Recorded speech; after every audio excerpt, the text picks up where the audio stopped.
ఓం నమో వెంకటేశాయ. శ్రీమహాగణాధిపతయే నమః. శ్రీరామకృష్ణ గురవే నమః. భారభృత్కథితో యోగీ యోగీశः సర్వకామదః ఆశ్రమశ్రమణః క్షామः సుపర్ణో వాయువాహనః. శ్రీ విష్ణు సహస్రం 91వ శ్లోకంతో నామస్మరణ చేసుకుని భీష్మ ఉపదేశం విందాం. చ్యవన నహుష సంవాదం విన్న తరువాత ధర్మరాజు, పితామహ, ఇంతటి బ్రహ్మజ్ఞాన నిధి అయిన చ్యవన వంశంలో లోకభయంకరమైన క్షత్రియ స్వభావంతో పరశురాముడు జన్మించడం ఆశ్చర్యం గదా అన్నాడు. భీష్ముడు, అదే గదా నాయన బ్రహ్మ సృష్టి విశేషం. ఒకప్పుడు బ్రహ్మదేవుడు దేవతలతో మునులతో మాట్లాడుతూ ప్రసంగవశంగా భృగు కుశిక వంశాలలో వర్ణసాంకర్యం ఏర్పడుతుంది అని చెప్పాడు. భృగువంశం వాడే అయిన చ్యవనుడు అక్కడే ఉండడం వల్ల ఆ మాటలకు బాధపడి ఎలాగైనా ఈ వర్ణసాంకర్యం జరగకుండా చేస్తాను అని పట్టుపట్టి వెంటనే కుశిక మహారాజు దగ్గరికి వెళ్ళాడు. ఆయన సాదరంగా ఆహ్వానించి భార్యాసహితుడై శాస్త్రోక్తంగా అర్ఘ్యపాద్యాదులతో పూజించి, మునీంద్ర, మమ్మల్ని మీ సేవకులుగా భావించి ఆజ్ఞాపించండి అని సవినయంగా పలికాడు. అప్పుడు చ్యవనుడు, రాజా, నేను ఒక వ్రతం సంకల్పించుకొని వచ్చాను. నీవు నీ భార్య దానికి సహకరిస్తే సరిపోతుంది, ఇంతే అన్నాడు. వారు చాలా సంతోషించి కావలసిన ఏర్పాట్లన్నీ చేశారు. రాత్రి పడుకోబోయే ముందు చ్యవనుడు, రాజా, నేనై మేల్కొనే వరకు నా పాదాలు ఒత్తుతూ ఉండండి అని చెప్పి నిద్రించాడు. అలా 21 రోజులు ఒక ప్రక్కకు ఒత్తిగిలి పడుకున్నవాడు మరొక ప్రక్కకు తిరగకుండా, కదలకుండా అలా నిద్రపోతూనే ఉన్నాడు. రాజదంపతులకైతే నిద్ర లేదు సరికదా, ఆహారం కూడా లేదు. అలా ఆయన పాదసేవ చేస్తూనే ఉన్నారు. 22వ రోజు తనంతట తానే మేల్కొని వారితో ఏమీ మాట్లాడకుండా గబగబా ఎక్కడికో వెళ్ళిపోసాగాడు. వాళ్ళు నిజానికి చాలా అలసి ఉన్నా ఆయన వెంటనే వెళ్ళారు. ఆయన నగరం దాటి వెళ్తూ అంతలోనే అదృశ్యుడయ్యాడు. వాళ్ళు చూచి చూచి మూర్ఛపోయి కొంతసేపటికి తేరుకొని తిరిగి అంతఃపురానికి వచ్చి చూస్తే ఆ ముని అటువైపు తిరిగి పడుకొని ఉన్నాడు. వారు చాలా సంతోషించి అలసట కూడా తీరి మళ్ళీ పాదసేవ చేయసాగారు. ఈసారి కూడా 21 రోజులు గడిచింది. తరువాత మేల్కొని అభ్యంగన స్నానం చేస్తాను అన్నాడు. సరేనని సుగంధభరితమైన నూనె తెప్పించి శరీరానికి తలకు పట్టిస్తూ ఉండగా అంతలోనే వారిని నిందిస్తూ విసుగుపడుతూ అదృశ్యుడయ్యాడు. ఒక ఘడియ అంటే 24 నిమిషాల తరువాత తిరిగి వచ్చాడు. వాళ్ళు కోపం లేకుండా ప్రసన్నంగానే ఉండడం చూచి స్నానం చేసి తరువాత వారు ఏర్పాటు చేసిన పంచభక్ష్య పరమాన్నాలను చూచి తీసుకోకుండా ఎటో వెళ్ళిపోయాడు. వారు బాధపడుతూ ఆ పగలు రాత్రి ఎలాగో గడిపారు. ఉదయమే ఆ ముని మళ్ళీ కనిపించి, రాజా, నీవు నీ భార్య రథం లాగుతూ యాచకులకు ధనకనక వస్తువాహనాలను దానంగా ఇస్తూ సాగండి అని తాను రథమెక్కి కూర్చున్నాడు.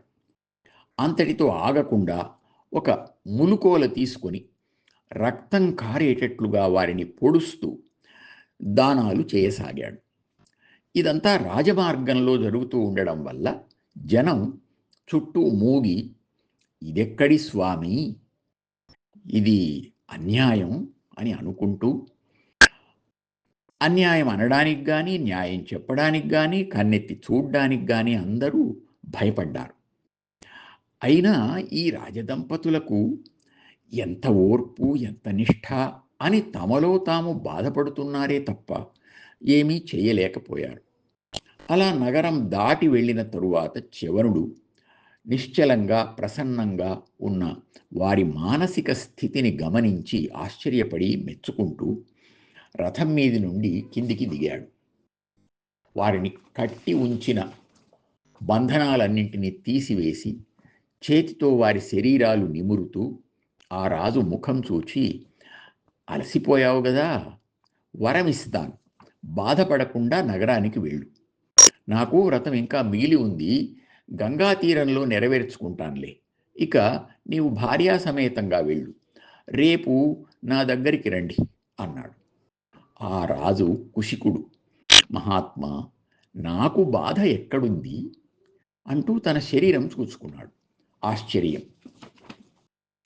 శ్రమము లేదు, ప్రతోదవ్రణములు లేవు, నాతియును నేను ఎలదవ్వనంబుగంటిమి, ఇది మహాద్భుతతరము ఎందు, ఈ భవన్ మహానుభావంబును ఏమననగు మునీంద్రా అన్నాడు. ముందు కంటే తేజస్సుతో యవన సౌష్ఠవంతో ఉన్నాను మేమిద్దరము అని ఆయన చెప్పాడు. ఆ దంపతులిద్దరూ అలా వెలుగుతూ కనిపించారు. ఆయన చెప్పినట్లుగాని ఆ పూట ఇంటికి వెళ్ళి మరుసటి రోజు గంగా తీరానికి వెళ్ళారు. మరొక ఆశ్చర్యం, అక్కడ ఒక మహాసౌధం ఉంది. స్వర్గం క్రిందికి దిగి వచ్చినట్లుంది. ఇదేమి కళ అనుకున్నాడు. అంతలోనే, కాదు, శరీరానికి అనుభూతి కలుగుతోంది కదా, యథార్థమే అనుకుంటూ భార్యాభర్తలిద్దరూ అంతఃపురంలోకి ప్రవేశించగా అక్కడ రత్నపర్యంకం మీద ఆ ముని పడుకొని ఉన్నాడు. చూస్తున్నంతలోనే ఆ ముని అంతర్ధానం చెందాడు. ఆయన వెంట ఆ సౌధం కూడా అదృశ్యమైంది. అంతా అడవి.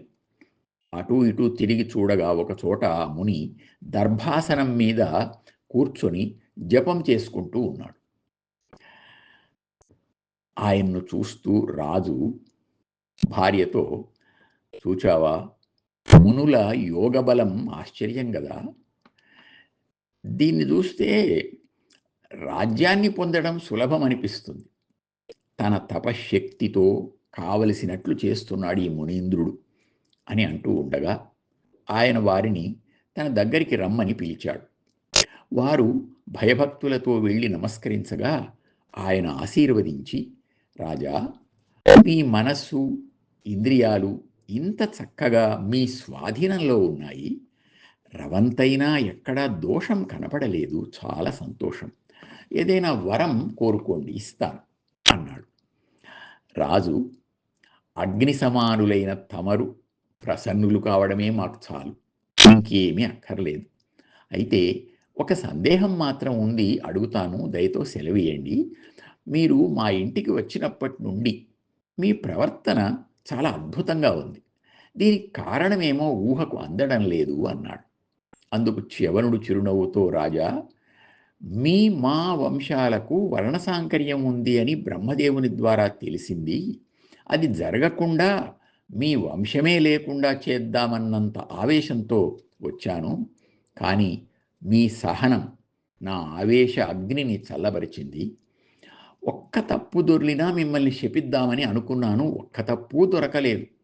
అందువల్ల శాపం కాదు, వరమిచ్చి మీకు ఈ గంగా తీరంలో సశరీరంగా స్వర్గ దర్శనం ఏర్పరిచాను.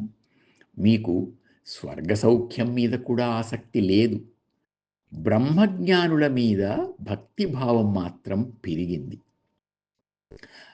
అందువల్ల నీ కుమారుడైన గాధి అనే మహారాజుకి విశ్వామిత్రుడు జన్మిస్తాడు. అతడు బ్రహ్మర్షి అవుతాడు.